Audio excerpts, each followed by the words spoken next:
नमस्कार विद्यार्थी मित्रों। कक्षा 12वीं की सिद्धि हिंदी विद्यालय की यूट्यूब चैनल में सभी 12वीं के विद्यार्थियों का मैं हर्षद जानी हार्दिक स्वागत करता हूँ। विषय अर्थशास्त्र लेकर प्रस्तुत हुआ हूँ। यदि वीडियो पसंद आए लाइक, सब्सक्राइब और शेयर करना ना भूलिएगा। विषय की शुरुआत करूँ उससे पहले सुंदर सा एक सुविचार कि असफलता एक चुनौती है, उसे स्वीकार करो। क्या कमी रह गई है उसे देखो और सुधार करो। जब तक सफल ना हो नींद चैन त्यागो तुम, संघर्ष का मैदान छोड़कर मत भागो तुम।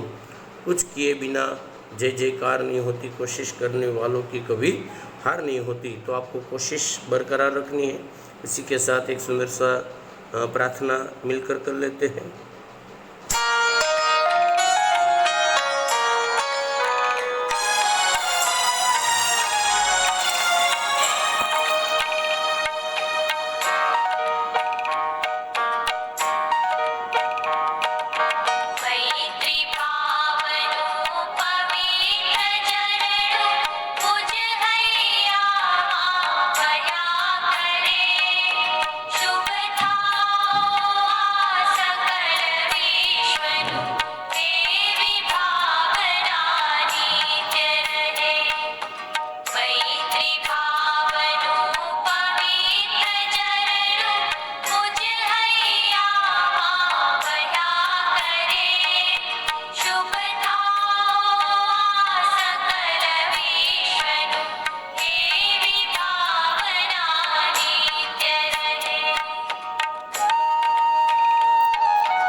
सुंदर से सुविचार के साथ एक नया लेसन हम लोग चालू करने जा रहे हैं, जिसका नंबर है 7वां लेसन का नाम है जनसंख्या।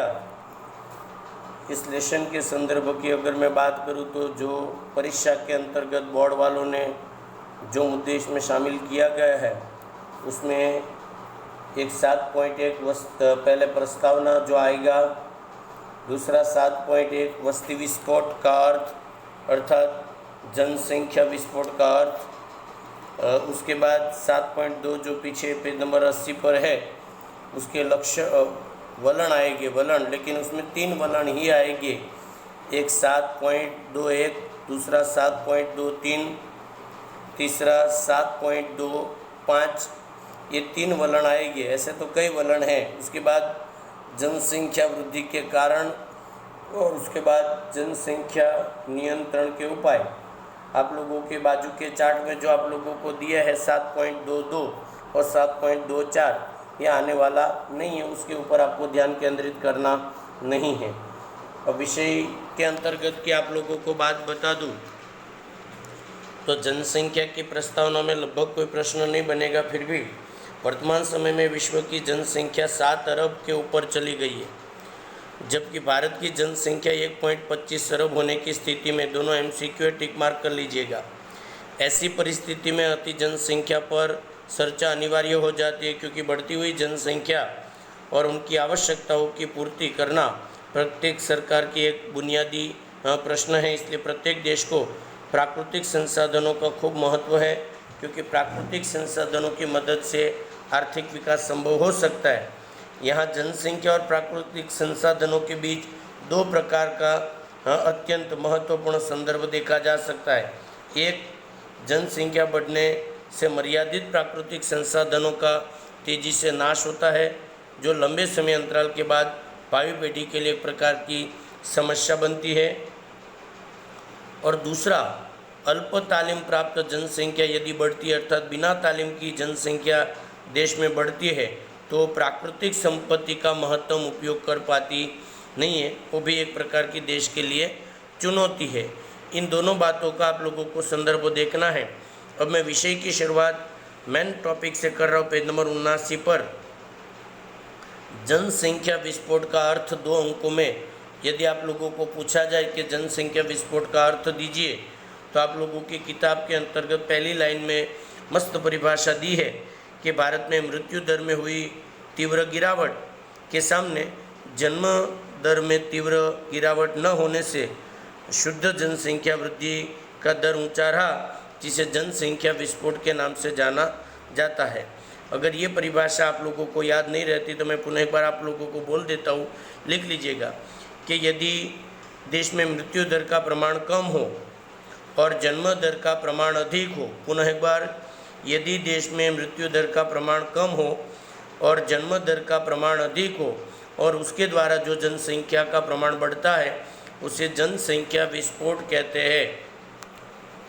विश्व की अनेक समस्याओं में से जनसंख्या वृद्धि एक वैश्विक समस्या के रूप में मानी जाती है। विश्व की जनसंख्या में अगर मैं बात करूं, पेज नंबर 80 पर आओ, तो वर्तमान समय में जो तेज़ी से वृद्धि हो रही है, ऐसी वृद्धि पहले कभी हुई नहीं थी। मतलब आपका एक ही मुद्दा हुआ कि पहले परिभाषा और दूसरा जनसंख्या वृद्धि क्या है, क्योंकि एक वैश्विक समस्या। तीसरा उसके उदाहरण आप लोगों को लिखने पड़ेंगे। पेज नंबर 80 पर जाओ तो उसके अंतर्गत आप लोगों को दिया है कि 1931 से लेकर 2011 तक जनसंख्या में लगातार बढ़ोतरी हो रही है। उदाहरण अगर देखें तो 1951 में भारत की जनसंख्या 36.1 करोड़ थी, जो 2011 के वर्ष में बढ़कर 121.02 करोड़ जितनी हो गई। पुनः एक बार उदाहरण के तौर पर 1951 में भारत की जनसंख्या 36.1 करोड़ थी, 2011 में बढ़कर 121.2 करोड़ हो गई। अर्थात वृद्धि दर 60 वर्ष में, आंकड़े को थोड़ा चेंज कर लीजिएगा, 84.92 करोड़ की वृद्धि देश के अंतर्गत हुई। सर ये आंकड़े कैसे प्राप्त करेंगे? तो 121.02 में से 36.1 करोड़ माइनस कर दोगे तो आपको आंकड़ा मिल जाएगा गलत सही। आगे उसी में क्रम अगर दो तो उसका प्रतिशत कितना था, तो कि जनसंख्या का वार्षिक वृद्धि दर भारत में 2.5% के आसपास रहा। इस प्रकार अति जनसंख्या और जनसंख्या वृद्धि के ऊंचे दर के कारण जनसंख्या में विशेष तौर पर 1970 के बाद तीव्र गति से बढ़ोतरी हुई, जिसे जनसंख्या विस्फोट के नाम से जाना जाता है। इस प्रकार से 2 अंकों के अंतर्गत आप लोगों को मुद्दे लिखने रहेंगे। उसी के अंतर्गत भारत में जनसंख्या का जो रुझान है उसके बारे में थोड़ा देख लेते। तो पैराग्राफ को थोड़ा ध्यान से देखिएगा कि जनसंख्या वृद्धि का रुझान अर्थात क्या। तो उसमें जनसंख्या का कद, जनसंख्या की वृद्धि दर, जन्म दर, मृत्यु दर, शहरी जनसंख्या, ग्रामीण जनसंख्या, स्त्री पुरुष के प्रमाण से संबंधित सांख्यिकी जानकारी, उसका अर्थघटन अर्थात जनसंख्या का रुझान।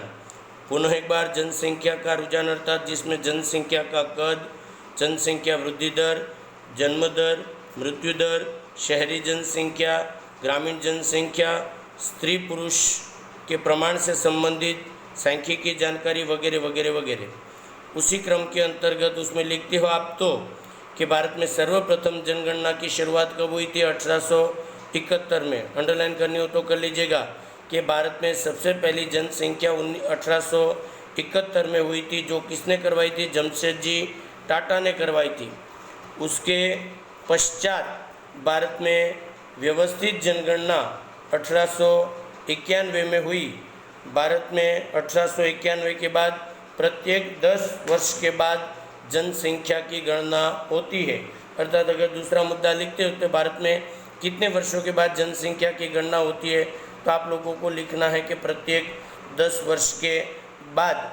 और प्रथम जनगणना पत्रक भारत के संविधान के हिसाब से 1951 में तैयार किया गया और वो पत्रक के अनुसार जो भारत की जनसंख्या का वृद्धि दर और कद है वो आप लोगों के सामने है। रुझानों का पहला मुद्दा 2721 जो बोर्ड के अंतर्गत आने वाला है कि जनसंख्या का कद और वृद्धि दर क्या होता है। सर जनसंख्या का कद अर्थात, तो देखो परिभाषा मस्त लिखी है कि जनसंख्या का कद अर्थात अलग अलग वर्षों के दौरान भारत की कुल जनसंख्या अथवा प्रमाण जनसंख्या का कद कहते हैं। पुनः एक बार, भारत की कुल जनसंख्या अथवा उसके प्रमाण को जनसंख्या का कद कहते हैं और उसमें समय समय पर होने वाली जो बढ़ोतरी है उसे जनसंख्या की वृद्धि दर कहते हैं। मुझे आप लोगों को बताने की ज़रूरत नहीं है कि आप लोगों के सामने आंकड़े तैयार है। 1901 के अंतर्गत भारत की जनसंख्या 8% थी। 1901 के अंतर्गत 23.8% की जनसंख्या थी करोड़ों में, जिसका वार्षिक वृद्धि दर 0.08, ये प्लस का सिंबल ये बताता है कि जनसंख्या बढ़ी और माइनस का सिंबल ये बताता है कि जनसंख्या घटी। 1911 में 25.2 करोड़, 1921 में 25.1 करोड़, 1931 में 27.9 करोड़, 1941 में 31.9 करोड़, 1951 में 36.1 करोड़, 1961 में 43.9 करोड़, 1971 में 54.8 करोड़, 1981 में 68.3 करोड़, 1991 में 84.6 करोड़, 2001 में 102.9 करोड़ और 2011 में 121.2 करोड़। वार्षिक वृद्धि दर की बात अगर मैं करूं प्रतिशत में वार्षिक, तो 1901 में 0.08, 1911 में 0.57, 1921 के अंतर्गत -0.03, 1931 में 1.04, 1941 में 1.33, 1951 में 1.25, 1961 में 1.96, 1971 में 2.20, 1981 में 2.22, 1991 में 2.16, 2001 के अंतर्गत 1.97 और 2011 के अंतर्गत 1.64 जितनी जनसंख्या आप लोगों को भारत में प्राप्त होगी। और ये जो आप लोगों को आलेख दिया है, ये इसी डायोग्राम के ऊपर से आप लोगों को बनाना है। आलेख की जो पद्धति है वो पिछले शुरुआत के वीडियो के अंतर्गत मैं आप लोगों को बता चुका हूँ कि एक्स अक्ष और वाई अक्ष बताकर आप लोग देखो ध्यान से, तो अलग अलग स्तंभ देखो तो आपको पता चल जाएगा कि प्रत्येक 10 साल के बाद भारत की जनसंख्या का जो स्तंभ है वो दिन प्रतिदिन ऊंचा जा रहा है और बड़ी बड़ी हाई राइड बिल्डिंग का निर्माण हम लोगों ने कर दिया है जनसंख्या के क्षेत्र में, और शायद यही वो स्तंभ है जो भारत में अनेक प्रकार की समस्याओं का निर्माण करता है। उसके अलावा भी बहुत सारी बातें हम लोगों को इस लेसन में करनी रहेगी। अंत तक आप लोगों ने ये जो मेरा वीडियो देखा उसके लिए आप लोगों का बहुत बहुत धन्यवाद। वीडियो से रिलेटेड आप लोगों को कोई भी जानकारी चाहिए तो आप वीडियो से संदर्भ में मैं हर्षद जानी, मेरा संपर्क नंबर है 9825581539 नंबर पर फ़ोन कीजिएगा, व्हाट्सअप नहीं।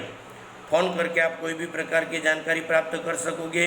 वीडियो पसंद आए तो इसको लाइक, सब्सक्राइब और शेयर करना ना भूलें। अंत तक वीडियो को देखने के लिए धन्यवाद। जय हिंद, जय भारत, वंदे मातरम। धन्यवाद।